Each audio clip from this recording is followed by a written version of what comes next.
Patrick Mahomes and the Chiefs against this 49ers defense.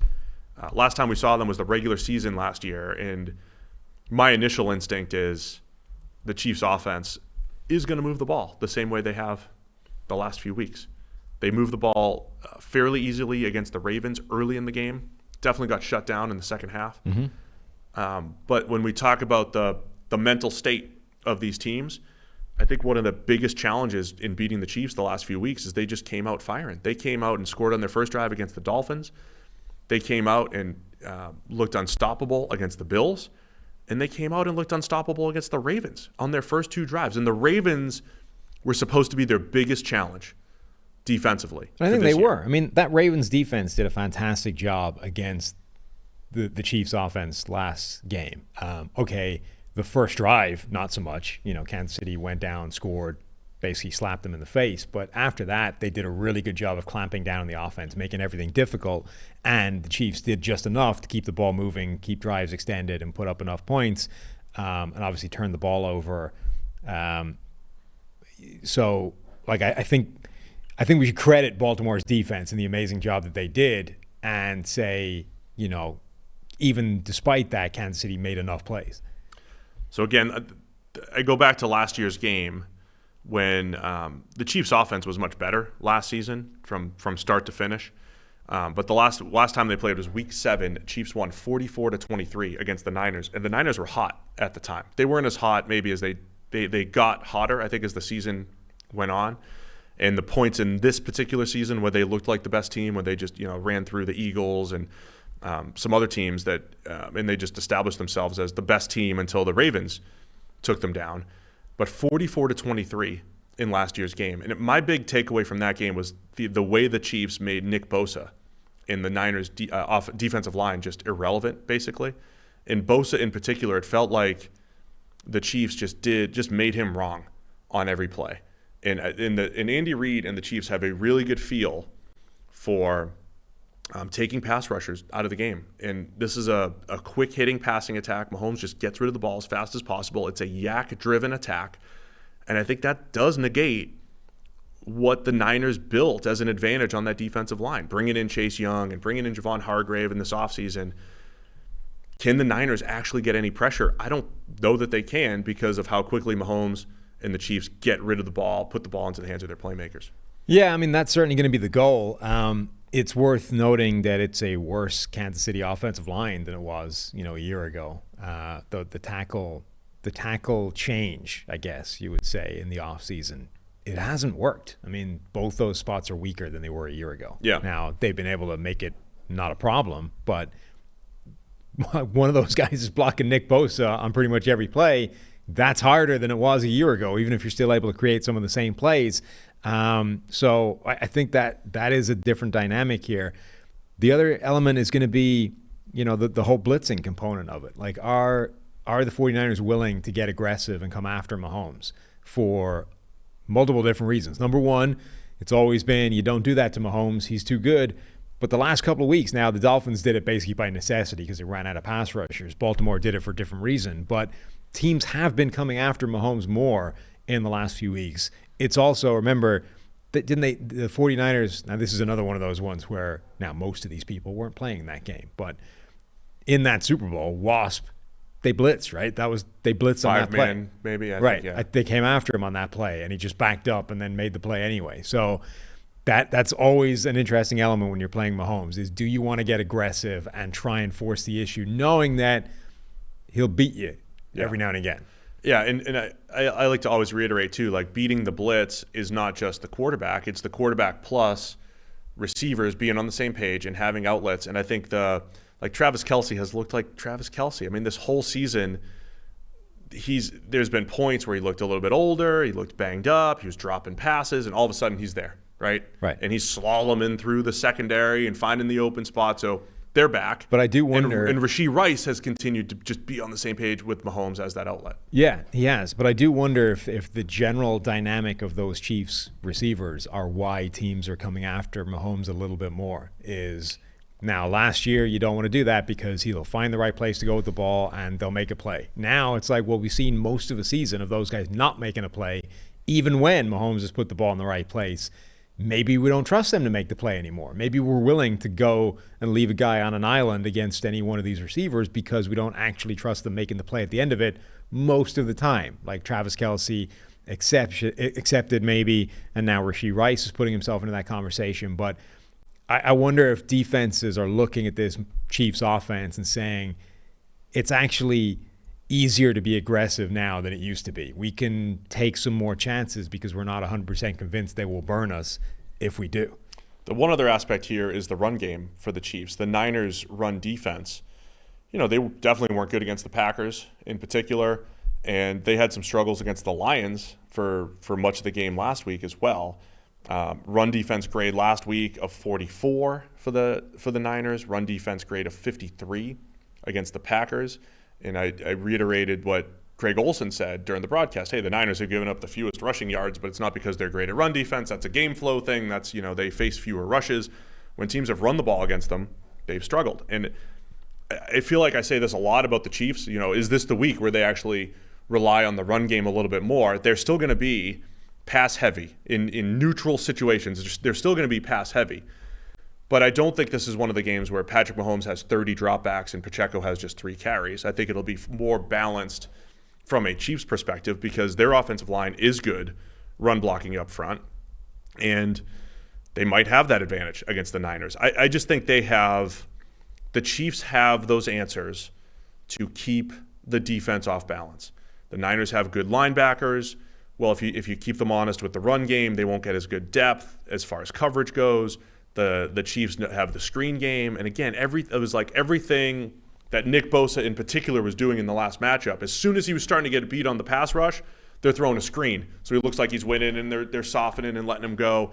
They just had him like on a string, and I could see them doing that with the entire Niners front seven here. Run game, screen game, yak plays, and then will Mahomes hit those shot plays? They had not hit shot plays all season. His passer rating throwing the ball 20-plus yards was in the 30s or something this season. But in the playoffs, he's hitting those, right? He hit Marquez Valdes-Scantling behind the defense to seal it. He's hit some of those passes against the Bills and against the Dolphins when they needed them. I think that's why teams are blitzing, is they're trying to say, hey, go try to hit one over the top. You haven't done it all year, but in the playoffs, they have been. Yeah, or at least a couple of them. I think that 49ers run defense is vulnerable on the edges, particularly against explosive players. Like, they gave up plays to Aaron Jones, who was playing out of his mind. They gave up plays to Jahmyr Gibbs, who played really well. They were spamming up toss until sweep the fumble. The Packers. That kind of thing. Yeah, those toss sweep plays, those sort of pin pull, the general outside zone stuff, trying to get around the edge, which, the Chiefs can definitely do that, but Pacheco is a very different running back to those two that we mentioned in particular, Jones and Jahmyr Gibbs. Now, David Montgomery had some success as well, so it's not like you're strictly limited to that style of player. But, I wonder if we start to see some more of those Miko Hardman type jet sweep type plays. Like, let's achieve the same thing by a slightly different route. Let's go even Rashee Rice can do those kinds of things. Let's give a wide receiver a jet type of motion to try and get around the corner rather than trying to get Pacheco running east-west as opposed to north-south. That's definitely, I think, an element that the Chiefs can lean on. I think their running game has been a really important part of their offensive sort of resurgence or success late in the season. But we need to talk about just the level of mistake-free football that Mahomes is playing. Timo Riska put out a tweet that sums it up really well. Number one, Mahomes has 0 turnover-worthy plays so far in the playoffs. That itself is insane.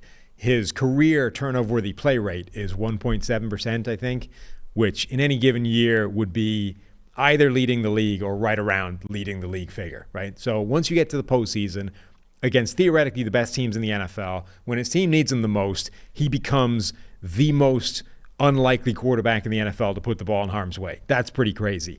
But as Timo points out, he also led the regular season with the lowest rate of negatively graded dropbacks. So he's not just avoiding big mistakes, he avoids small mistakes better than any quarterback in the NFL. And then during the playoffs, that number has come down 4 percentage points to 6.3%. So he was already leading the league in terms of being the least likely quarterback to just make an error of any kind. And now he's gotten 4 percentage points better at that in the postseason, in addition to, Kelce stepping up his game and all those kinds of things. So it's like dealing with, vintage prime Tom Brady, which is they're unlikely to give you anything. You're going to have to go and take this yourself. You are going to have to play mistake-free football because they probably are. And that somewhat includes just the negative plays from sacks. We know that Mahomes avoiding sacks is as good as it gets, and historic type of runs over these last couple of years. So that's the issue for the Niners, right? If you watch these plays, the highlight reel for Mahomes in the playoffs, there's 5 or 6 pretty good plays in there, but it's the consistency. I try to remind people every year about quarterback play when we're talking about the draft, and I get caught up in the can-do, and he can do this, and he can do these high-end things. He can do stuff out of structure, but Mahomes' superpower, the last couple of years in particular, but definitely on this playoff run, has been everything that you highlighted. It's just the consistency. When I got a 5-yard hitch, I'm putting it on the guy, and 5 turns into 7, and we're on schedule, and we're not taking negative plays. Then I think back to last year's Super Bowl, and I thought that the Eagles defense, it was good, not great. It was a good Eagles defense last year. But I thought maybe they're equipped against this Chiefs team and a Mahomes who had a banged up ankle. Maybe they're equipped because they had 8 pass rushers who could get after the quarterback. And there was a field issue. The field was very slippery. But the Eagles, with Hassan Reddick and Fletcher Cox and all the guys that they had, they couldn't get pressure. They couldn't do it against the Chiefs because of the release being so quick. And, of course, when you get pressure on Mahomes, he knows how to find the escape route and get out there to scramble or whatever he's got to do. So I just don't know if the Niners, with Nick Bosa and Eric Armstead and Javon Hargrave and Chase Young and Randy Gregory, I don't know if they can get the type of pressure that's needed to slow down the Chiefs' offense. I don't know that they can, because the Chiefs have offensive answers. They've got that play calling feel for when to screen it, when to soften the pass rush. And then you have Mahomes with his sack avoidance and his mistake-free ball. He's going to get rid of the ball. So I think that the Chiefs' offense negates a lot of what the Niners love to do defensively, which is get pressure with that front 4. Yeah, absolutely. I think that whole element is a big part of this game. The 49ers rely on that front 4 being nasty, being able to get after you. But Mahomes is Mahomes. He's not being impacted by that as much as other quarterbacks. He's not going to take the sacks, and apparently he doesn't make mistakes off the back of it either. So even just whether or not they're able to get pressure, the impact of that pressure against Mahomes is less than it is against other quarterbacks. Individual matchup-wise, we're going to see a little Fred Warner going up against Travis Kelce. The Niners play, from a cover 1 perspective, they're at the bottom half of the league. They're not going to play a ton of man coverage. I'm always curious if teams try to man up against the Chiefs a little bit more, because Mahomes has become that Romo again, that zone killer, right? He has gone from natural playmaker who's kind of learning the game and feel to I'm going to go to the right place with the ball at the right time. And when you face zone after zone after zone, it's going to be a challenge to slow down Mahomes. I do wonder how much the Niners try to man up a little bit. Do they have some reps with Travarius Ward going up against Travis Kelce? Do they try to mix that up? When teams have had success against the Chiefs, they do put 2 and 3 players in and around Travis Kelce. And sometimes that is zone, right? You have 2 linebackers in the middle of the field. He's going to run to the middle of the field. You're just going to pinch him and make them go somewhere else. Kelce was tearing it up last week against Baltimore. I do wonder how much the Niners just say, we're not letting that dude beat us. If Valdez-Scantling gets behind the defense again against Ambry Thomas or something, let him go. Right. Maybe he'll drop it. So I do wonder how aggressive the Niners will be, man up a little bit, cover 1 with a double over Kelce, or simply compressing their zones his way. Remember when the Chiefs played the Giants when they had Kelce and Tyreek Hill, and the Giants showed up with this defensive game plan that caused them all kinds of problems. And this was like when teams first started playing weird stuff against the Chiefs. And when they still had both those guys, it was like, oh, what's wrong with the Chiefs offense all of a sudden? And they rolled in with this game plan where they would show like 2 high safeties, and then as soon as the snap happened, the safeties would both jump down to like bracket Kelce and Hill, right? Yeah. So they were ending up playing some kind of weird version of like bracket cover 0, right? Where they were essentially leaving the top off the defense, but double teaming the only 2 guys that the Chiefs were likely to throw to. And it caused them all kinds of issues. I kind of wonder whether this version of the Chiefs that should be the game plan. Maybe you just focus on Kelce and say, whatever, we're going to force the ball anywhere other than Travis Kelce right now, because he has 27 targets so far in the postseason. That's 4 more than any other Kansas City player. But Kelce and Rashee Rice have 27 for Kelce, 23 for Rice. Nobody else has more than 9. So if you wanted to do that and say, what if we just bracket both those guys on every play? And maybe we'll disguise it pre-snap or whatever. Sure. But that's the game plan, is those guys are going to have 2 people on them at all times. Then who else is beating you? Like Marquez Valdes-Scantling one-on-one for most of the game is risky, but it's going to take a bomb for it to be a problem, because he's not going to get 10 catches for 150 and be responsible for moving the chains consistently all the way down the field.